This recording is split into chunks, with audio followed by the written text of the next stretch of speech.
Welcome to another edition of the Star Local Media Sports Podcast. My name is Matt Welch. I'm the sports editor with Star Local Media, and I am being joined by Brian Murphy, sports editor for the Frisco Enterprise, Little Elm Journal, and Celina Record, as well as Devin Hassan, sports editor for the Mesquite News and the Rowlett Lakeshore Times. And gentlemen, let's keep talking football. Let's continue our ongoing series of high school football preview podcasts, not just in anticipation for the upcoming season, but also in anticipation of the release of Star Local Media's very own annual Gridiron preview. That is our all-market football tab that we've been doing now. This will be the 6th year. It'll be released in late August, about a week out from the start of the season. This is, obviously I know I'm biased when I say this, but I've said for years this is pound for pound the best thing that this company puts out, not just from an aesthetic standpoint, but just from a quality of content standpoint. We're talking just so much goes into this, but it's all worth it. Just the detail that goes into the team and district previews that are in this thing, plus the player spotlights, key games, schedules. Once again, that is in our upcoming 2018 Gridiron preview.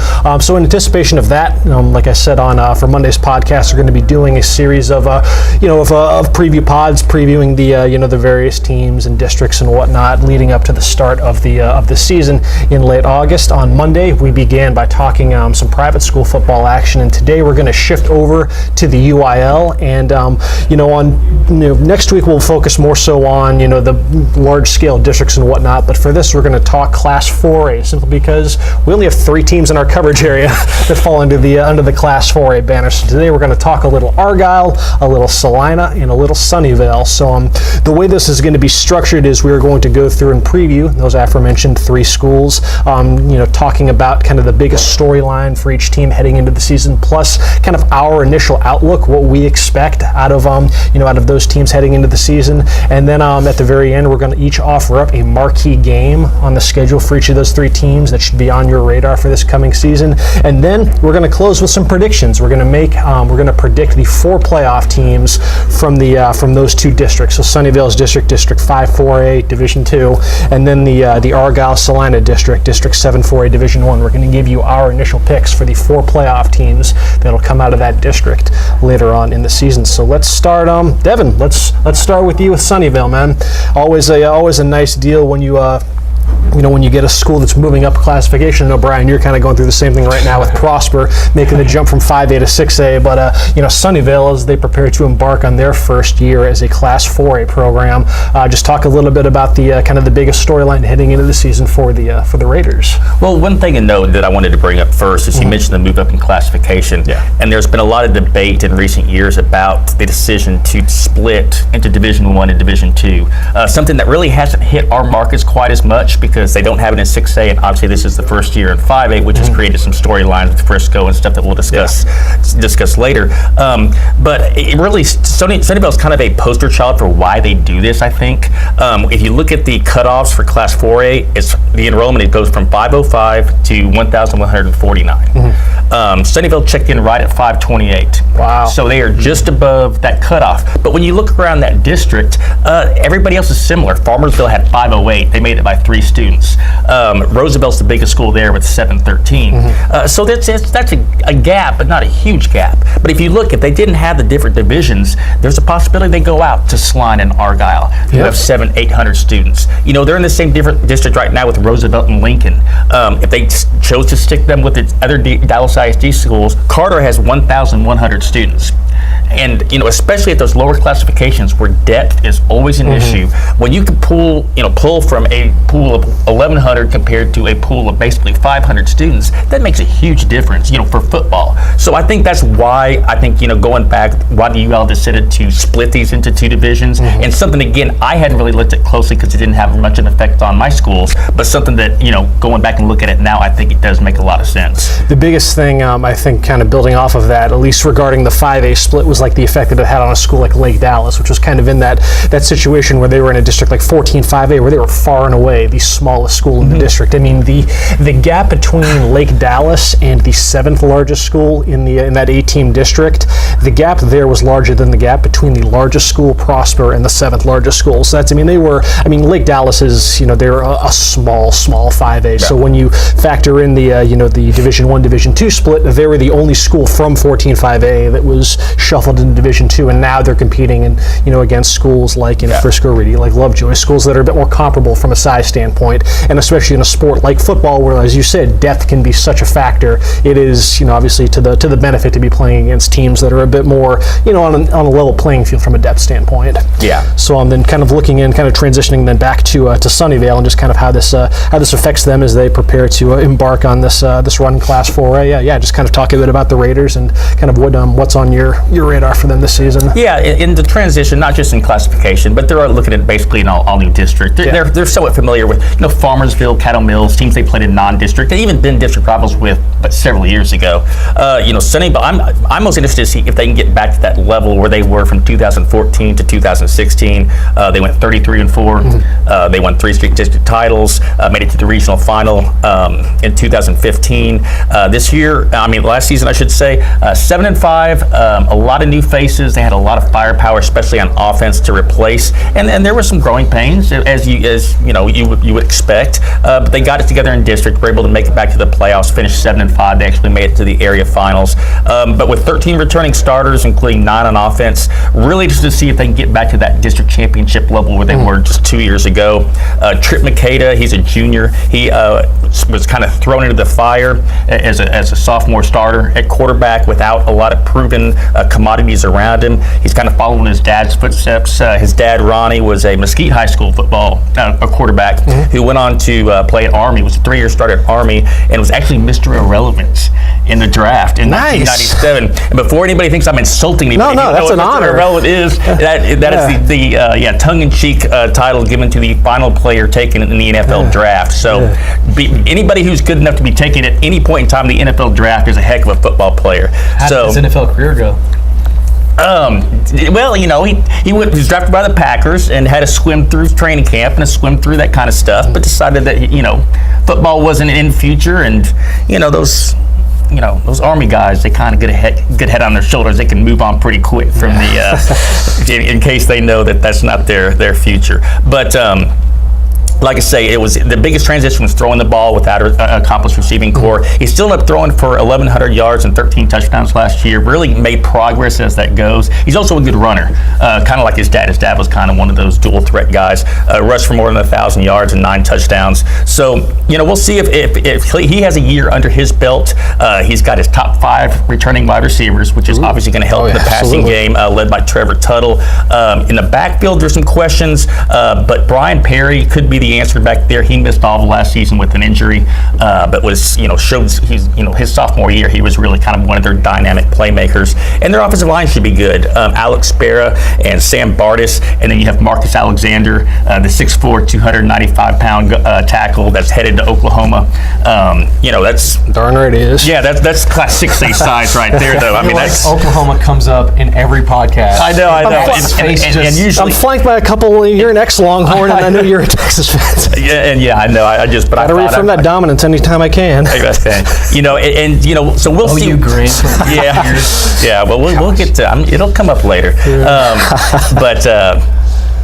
On defense, their front 7 does have some holes to fill. They graduated a lot of their top tacklers up there. Now, again, a lot of those linemen go 2 ways, so some of those guys are going to fill in the trenches. They got a guy like Cole Flannery, who is one of their top wide receivers. He was expected to kind of come in and be a pretty solid linebacker for him. The secondary should be solid with Ethan Aiken, Kendrick Hall.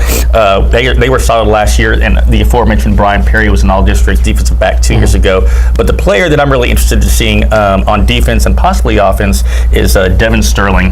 The sophomore last year had 128 tackles. He never liked to draw comparisons to anybody, but especially somebody's older brother.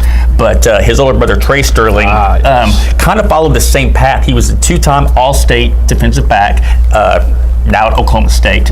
But his senior year, they transitioned him to, go Cowboys.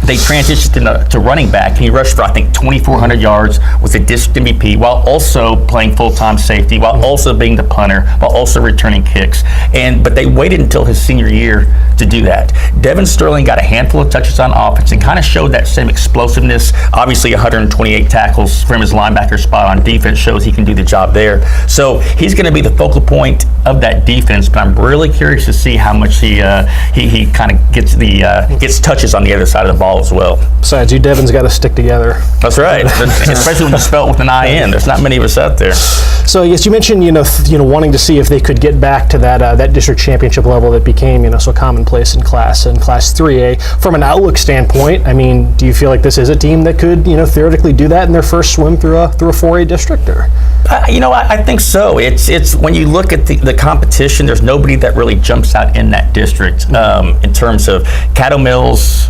Farmersville, Lincoln all made the playoffs last year, but they were short-lived trips, a lot like Sunnyvale. They all come in again similar size. Nevada Community and Roosevelt both went 3-7. Community has 15 returning starters, but again, it's hard to see how that's going to translate coming off the 3-7 year. Roosevelt has a new coach. The three teams that did make the playoffs, along with Sunnyvale, Caddo Mills, Farmersville, and Lincoln, they all return a sizable nucleus too. So I think those teams are going to be fairly evenly matched. Now the second round, the playoffs, however. So then let's shift gears to talk about the old Celina Bobcats, one of the mainstays in Texas high school football lore. Brian, just talk a little bit about what the biggest storyline is heading into the upcoming Bobcat season. So for the first time in a long time, Celina is not the favorite in this district. And they're not even the favorite to finish second in this district either. It feels weird. Yeah, that's very weird. They lost their first district game in 5 years since last year they lost to Melissa. It was their first district loss since 2013. They kind of got embarrassed by Melissa. I was at that game. You knew they're good with Brendan Lewis. He was a sophomore quarterback, sensational quarterback.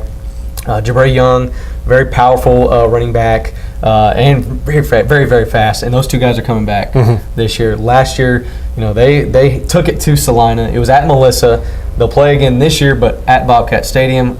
I don't think it'll be much different. No offense, Celina. I know I'm going to get some angry phone calls, some emails from the Bobcat faithful. Why do you hate Celina all of a sudden, Brian? I love Celina. I just think Melissa is a really good football team, and a lot of preseason rankings think so as well. They have Melissa 10th in the district. They actually have Celina at 12th. Or not in the district, but in Division I 4A. Celina at 12. And then you have Argyle, the big bad wolf in the district there, rejoining with Celina on the Gridiron. They're, the favorite. Many people are picking this team to go all the way and win a state championship. So obviously Argyle is the favorite in that district. And you'll talk a little bit about Argyle here in a little bit. But Celina, the good news for Celina, they returned the quarterback. Last year, they had to replace Connor Pingleton. He was a phenomenal, sensational quarterback. Absolutely. Led him to the state championship game a couple years before that. The season before I joined Star Local Media, they had to use Noah Ross. And, there's some struggles there on the offense for Celina. Logan Point was a sophomore running back, and there weren't many options there on the offensive end. The defense was solid. Ryan Eberker, Skylar Bohall, Kason Highstand, Kagan Roach, who's my player to watch, not only for this team, but for the district. I think he can threaten the kid from Argyle for defensive player. Just better? Yeah. I think he can threaten him for defensive player of the year in this district. He's got offers from Army and Air Force. And Coach Bill Elliott told me a couple weeks ago that, Division I offers are going to start piling in for this kid once the season gets rolling. So then, just from a general outlook standpoint, obviously the district's going to be a bit trickier this year for Celina, but assuming that they're able to keep that. I mean, I'm not even sure how long that playoff streak is of theirs. It's like 28 years, something like that. Something like that. Yeah, I'll have to go back and look. So, what do you kind of just forecast, like what you kind of are expecting out of Celina this year? What's your initial outlook on the Bobcats? They'll make the playoffs. They'll go 3 rounds deep. Yeah. I can't promise anything after that. Unfortunately, they ran into Pleasant Grove last year in the 4th round. It wasn't. No one was stopping them. Obviously, they went on to win the state championship. They were the best team in 4A, hands down. They'll struggle against Argyle. I'm going to be honest. Don't see them beating them, even though last year they did play Argyle. They did play Argyle the last 2 years in non-district play. They barely lost 49-34, but Argyle's going to beat them this year. I'm just going to come out and say, I come in with the hot takes. It's not really a hot take. Argyle's a really good team. And, Celina's going to be coming out to beat Melissa. They hadn't lost to Melissa in, I think, 4 seasons before that, since Melissa won the state title back, I think it was 2011 when they won the state title. But that Celina-Melissa game will be a game to watch. I could say Celina-Argyle. That's always a big game to watch. 2 big rivals in 4A, 2 4A powerhouses. But I'm going to go with Melissa and Celina as that deciding factor for that second-place team in the district. I think, there's still a month before the season begins. Yeah. Plenty of time till they even, touch the field. But I think Melissa wins that game, and Celina will finish 3rd in the district. And like I said, make it somewhere 3 or 4 rounds deep in the playoffs. With Argyle, let's shift gears then to talk about the other well-known, revered program in that district, the Argyle Eagles. You mentioned Celina going 3 rounds deep, and that's something that I think by any standard, if you can get 3 rounds deep in the playoffs, regardless of classification, that's beyond a successful season for a lot of programs. I'm going to look up this stat. I have a stat for you that Coach Elliott told me a couple years ago, or few months ago. Keep talking. And okay. I'll that up. So I say that, but like with Argyle and kind of the storyline heading into the season is that it feels like for them, with as much success as Argyle has had, over the last 7, 8, 10 years and whatnot, it feels like just the kind of the general vibe is that they've maybe left a little bit of meat on the bone these last couple years. And I say that for a team that they went 12-1 last year and they went 11-1 the year before that, but preceding those 2 years, Argyle made it to the state championship game 4 times in 5 years, including winning the whole thing, and I believe it was 2013, I want to say. But, so in a sense, though, when you go that kind of stretch playing at least, 6 rounds deep in the playoffs, and then these past 2 years they've bowed out in the regional semifinal round, that's essentially cutting those playoff runs in half. And like I said, while that is 3 rounds deep is a successful benchmark for a lot of programs, Argyle is not most programs. They hold themselves to a far higher standard. They're basically the equivalent of like what Allen is in 6A or what Highland Park is in 5A. Although I guess from an enrollment standpoint, they're probably a bit more akin to like a South Lake Carroll. Like I didn't realize until looking it up recently, like Argyle's only like 850 kids, well below the cutoff line, but still that's been pound for pound the best athletics program in all of Class 4A, and the football program is no different. So the big storyline is kind of one that's not really going to reveal itself, I would say, until November, and in Argyle's case, you would think December, depending on how far they're able to play. But because these past 2 years, they went undefeated each of the past 2 regular seasons, so on paper, things were going smoothly heading into the playoffs. Now they did have a key injury at quarterback last year when John Copeland, last year's starter, got hurt in week 8, I want to say it was. So like right up against the start of the postseason. Now, do you think they win the state championship if he doesn't go down? I know the expectation was that they were kind of I think they entered the playoffs as the number 3 ranked team in the state. Now that's all a 4A. I forget off the top who 1 and 2 where they fell, whether it was in D1 or D2 or whatnot. But it was Argyle. They enter every season on that short list of favorites to win a state championship, as their track record, as I've mentioned, would suggest. But last year they very well could have. They tripped up in that 3rd round against Stephenville, another quality program with plenty of tradition. That game was 31-28 in a game that of all things it was special teams execution that kind of got the better of Argyle. I believe they had multiple blocked field goals and what wound up being a 3-point game. So you look at what Stephenville was able to do with that. They believe they went to the state semifinals, and if Argyle is able to get past that, who knows what happens. But to go 2 straight years exiting in the 3rd round for a program that has designs on playing 3 rounds further than that. I think Argyle is hoping that this is kind of laid out, like the blueprint is there for them to make a serious run to get that I believe it would just be their 2nd ever state championship this year. Like I said, the roadmap is there. They have 15 starters back, which is always to your benefit, including the bulk of their offensive line, which if you have an advantage in the trenches, that right there alone can be such a massive swing in a lot of closely knit competitive matchups on paper. They do have, as we just mentioned, Chase Petter, the reigning, he was actually named the Class 4A Defensive Player of the Year of the entire classification, not just his district. They do have it sounds like, at least based on from what I've heard from one of our other reporters, Taylor Ragland, that the quarterback situation is still a little bit up in the air. They have the kid who filled in last year for John Copeland, Hayden Clearman, who was able to hold his own, was able to get them to that third round of the playoffs just fine. Now, he filled in for them 2 years ago also, too, right? Because I understand they had a starting quarterback in 2016 that got hurt. Ooh, that's a good question. He got hurt against Celina because I was at that game. It was like the third game of the year, so it was a long time ago, almost 2 years ago. And then I think it was Hayden Clearman that stepped up. He was a sophomore at the time, I want to say. Okay. Smaller kid, like a 5'8", 5'9". Because Copeland wasn't with the program back then. He transferred in from Liberty Christian, I believe. So yeah, they had a different quarterback, and he got hurt, and then Clearman came in. But, Clearman has, I guess, just always been the backup quarterback. But he's been a good athlete, but not as good as Copeland. And that athleticism is, like I said, there's a bit of a competition there, quarterbacks. So if, depending on where, whether Clearman's the starting quarterback or not, it does sound like he will at least have a role within that offense, able to be, deployed elsewhere. The other quarterbacks that are in the mix, what I've been told, are Bo Hogaboom, Hunter Martindale. So I mean, they've got some options, but obviously you want to get that locked down. But again, it's a pretty veteran, cast, elsewhere, and the secondary's got a lot of experience and maturity as well. We've already mentioned Chase Petter, who's pound for pound one of the best defensive players in the entire 4A classification. So the roadmap is there. You're actually going to get a glimpse early on as to whether or not how they whether or not this top ranking, obviously to their own doing or not, is justified, because they have an absolute gauntlet of a non-district schedule.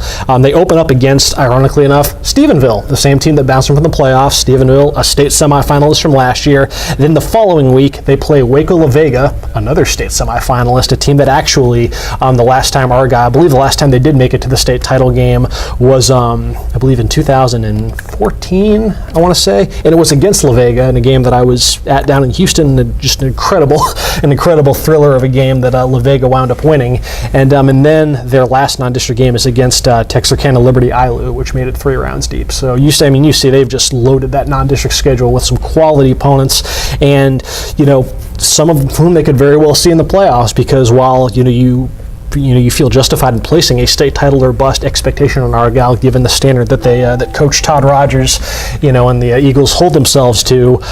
Region 2 is going to be a gauntlet in Class 4A, because not only do they share the same region with the aforementioned programs like Stephenville, La Vega, but also Kennedale, which made a great run as well. So, I mean, like I said, much like Celina, capable of getting 3 rounds deep, and then once you start facing the elite of the elite in that region, who knows? So, like I said, the roadmap is there for Argyle, but I mean, you could could very well have said the same thing last year. So it'll be interesting to see. But yes, whether or not Argyle can become the Argyle of old, which by old I mean 3 years ago. So that's a look at least the 3 Class 4A teams that are in our coverage area. Did you find that stat? I found it. It took forever, but what you got? So just 24 11-man teams out of the 3,263 public schools in Texas have advanced to the third round of the postseason each of the past 4 seasons. Celina is one of those teams. Wow. That is some consistency right there. Is this why you just say they'll go 3 rounds deep, as if it's just... It's a given that they'll go 3 rounds deep. Yeah. So, but I wanted to just really quickly hit on the game, because y'all kind of alluded to your games to watch and whatnot. Mm-hmm. I just wanted to real quick with Sunnyvale. They should be well tested. They opened the season with Kemp, who was a state semifinalist in 3A Division I last year. They played a good Glen Rose team in week 4, but their district opener, October 12th against Caddo Mills. Again, I think a lot of those teams are pretty evenly matched, but I think getting off to a good start in district and be able to get out to that 1-0 and then kind of put themselves in a position, because you can lose a district championship in the first game. Yeah. Essentially, especially if the team you play is a co-favorite that goes on to win it all. But but the reason I say that is when you look at the first round matchup against 6-4A Division II. Here's the Texas High School Region 2 rankings for preseason. Number 1, Gilmer. Number 2, Texarkana Liberty Ilu. Yep. And tied for number 2 is Texarkana Pleasant Grove. All 3 of those teams are in that district as a by-district matchup. And the likely 4th place team out of that group, Pittsburgh, is ranked number 9. The highest ranked team from 5-4A is Sunnyvale at number 10. So, not to take anything away from Pittsburgh, but you look at those top 3 teams with the 2 Texarkana schools and Gilmer, a team that's won 3 state. I mean, they've been to 5 state title games since 2004. Won 3 of them. Now, obviously, like you said, Pleasant Grove is the reigning champion. Went 16-0 last year. Those are 3 daunting first-round matchups. Absolutely. So, if you ever needed more incentive to get that district championship and that first seed in the playoffs, there it is, folks. A chance to move to the area round. So let's look at least the Sunnyvale marquee game. We've got our own marquee games, one for Celina, one for Argyle, and we will get to those in a bit after a word from this sponsor. Today's Student Athlete Spotlight is brought to you by Bavarian Grill, authentic Bavarian food and beer garden. Listed by the Zagat survey as the highest rated German restaurant in Texas for 12 years in a row. 12 years! That's 3 presidential terms. You can enjoy traditional and authentic spring favorites now. Everything from appetizers like slow roasted ham hock and potato pancakes to entrees like bratwurst or breaded schnitzel. Bring your whole family for lunch and dinner. They are open Tuesday through Saturday, located off Parker and Highway 75 in Plano. Bavarian Grill. And now, let's get back to the podcast. And we are back to continue our look at Star Local Media's Class 4A high school football representation for the upcoming season. Like I've said, this podcast is focused primarily on Argyle, Celina, Sunnyvale. We are now going to dive into a couple of the key games to watch on the schedule. For our Gridiron preview, for each district we pick 5 key games to watch. Well, for this, we're just going to give you the one marquee game to watch for if you're a Celina fan or if you're an Argyle fan. So, Brian, what is the one game that every Celina Bobcat fan should have on their radars in that district this season? I just want to say I'm glad we're giving Celina some love. That's this right. Podcast. Every podcast is... It's a lot of 6A, 5A stuff, it's long overdue that we give the 4A schools. When I talk Celina, it's Prosper, so we're talking Celina. This is good. I know I've bashed Celina to its core in the first segment, saying that they finished 3rd. We've already been banned from the town. I know. There's going to be a sign on Preston Road saying, Brian Murphy, turn around, or whatever, But anyways, so I talked a bit about Celina versus Melissa and how it was kind of a shocking game. One of the few regular season Celina games I actually got to go to last year because they win a lot of the regular season games. Yeah. So I don't really, go out and cover them a whole lot until the postseason where they really shine. But this year there's a lot of marquee games, as we talked about before. Melissa and Argyle, you can even say Paris would be a big game. A lot of people are picking them to make the playoffs in that district, somewhere around the 4th spot. But that's the history with Celina and Argyle. Celina owned it from 2004 to 2008. They played 3 times. Celina won all 3, and then Argyle's dominated ever since. They've won 6 of the last 7 meetings between the 2 teams, including the last 2. They've been blowout fashion. Last year was the closest one. Celina lost 49-34, but the year before that, it wasn't pretty. And then actually, Celina, there was an off year in that trend in 2015 when Celina made it to the state championship game. They flipped the script and beat Argyle, but it was only by 10 points. But every other game after that, Argyle's won by double digits. So this is, it's a back and forth rivalry. It's definitely a rivalry between the 2 teams. When you have 2 powerhouses colliding, something's got to give. But it's been a blowout fashion either way. I'm hoping this year it's not another blowout, but like I said in the first segment, it could be ugly. But Celina Argyle, always fun to watch, even though it's lopsided either way. For my game, the game to watch, at least on Argyle's schedule, we've alluded to Melissa and just the season that they've had. Melissa's been on the come up these last couple of years as far as reemerging as a dominant power. They went 12-2 last season, advanced to the state quarterfinals, and now to work them and Celina into the same district as Argyle. My crosshairs are zeroed in on that October 26th matchup, Argyle at Melissa.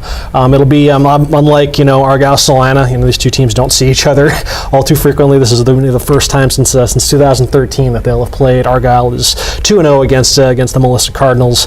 But obviously, when you factor in the standard, the benchmark that Argyle sets in a program like Melissa that is looking to get to that level, this is very much a kind of a proving ground game for Melissa versus one of the premier programs in all of Class 4A. It's October 26th, and that's, I think, to the benefit of getting a better game, because you're going to get teams that are late enough into the season where you're not going to be working out any of this. If this was like the district opener, it would be a little bit of a different landscape. Like you said, Devin, with you can lose a district title that first week, but if you get a matchup later in the season, you've worked out any kinks and you have an idea of what you are, and you've got plenty of time to to prepare for this one. So We've kind of intimated that we think Argyle is kind of is the favorite to win this district. Could very well be the favorite to win the state championship. But with Melissa and the strides that they've made, it's a Melissa team that should be plenty potent this year. They return 14 starters from last year's state quarterfinalist team. So I think there's a good chance that this game could very well produce the district champion, and that's always going to be a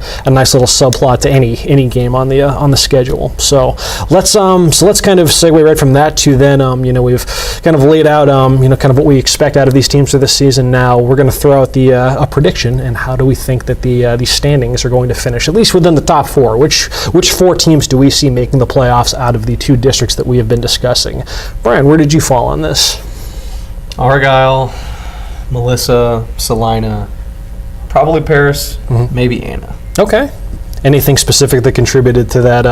Was it tough at all to put Celina third, or is it because I'd be fascinated to find out the last time that even happened. It is because it's Celina, but that district, there's a lot of ranting and raving about those top two teams. Obviously, Argyle's number one, but Melissa is, they're going to be a really, really good football team this year. They could give Argyle a really, really good game. Especially late in the year, that could be a little gear up for the playoff type deal, but. But they could even be a better Celina team than you've seen in 2 or 3 years ago. It just so happens they're running up against a tougher district. Yeah, very true. I had the same exact listing for yours. I said, I think Argyle is going to win. Argyle has, all right, I found this stat. Argyle hasn't lost a district game since 2008. November 7th. Before last year, Celina hadn't lost a district game in 4 or 5 years. Yeah. So, But it was ironically are meant to be broken. It was ironically enough Celina that was the one that handed them that first that district loss all the way back in November. My prediction: November 7th, going 16-0. They're blowing out Argyle. I've got Argyle finishing first. I have Melissa second as well, as I've alluded to. Celina, again, it just felt weird. I just had to be fascinated to find out the last time that Celina, finished third in a district to begin with, and then Paris got my nod for that last spot. They went 7-4 last year. A quality season by their standards. They have 10 all-district selections back, so it should be I know they got I think all but 3 starters in the defense are coming back as well, so it's a team that's got enough experience to where I think they should be able to slide right in, and they've got a good track record against Anna and Paris, North, Lamar, or whatnot, the rest of the district. So and to note, Melissa's quarterback is really good. Have y'all seen him play or anything? I saw him play once, and that was all I needed to see. He just tore up Celina. I saw him actually playing basketball against Celina also. He's just a really good athlete. Tall kid. He's got a perfect quarterback body, over 6 foot tall. He does it all. I can't wait to watch him play again. He'll probably be against Celina. I hope he doesn't torch the Bobcats too bad, but he's a really exciting player to watch. So then, Devin, where did you fall on your projected top 4 for 4A, I should say, Division 2? I think I have my 4. This is just a 6-team district. And so, again, I kind of mentioned earlier Nevada Community and Roosevelt coming off 3 and 7 seasons, and it's just, that's a pretty big turnaround to expect, especially when you have 4, I think, pretty evenly matched quality teams. Even if you look at the high school coaches Region 2 poll, Sunnyvale checks in at number 10, but right behind them in receiving votes is Farmersville and Caddo Mills. So even in that coaches poll, they're all evenly, pretty evenly stacked. I'm going to go with Sunnyvale just because it's not a homer pick. It's just the team I know best. And I do think they have the potential out there. I think I've seen what they've been able to, what Coach John Settle and that staff's been able to build in terms of a winning tradition for still what's relatively a young program. It's going to be tough. And this could be one of those districts where the district champion has 1 loss.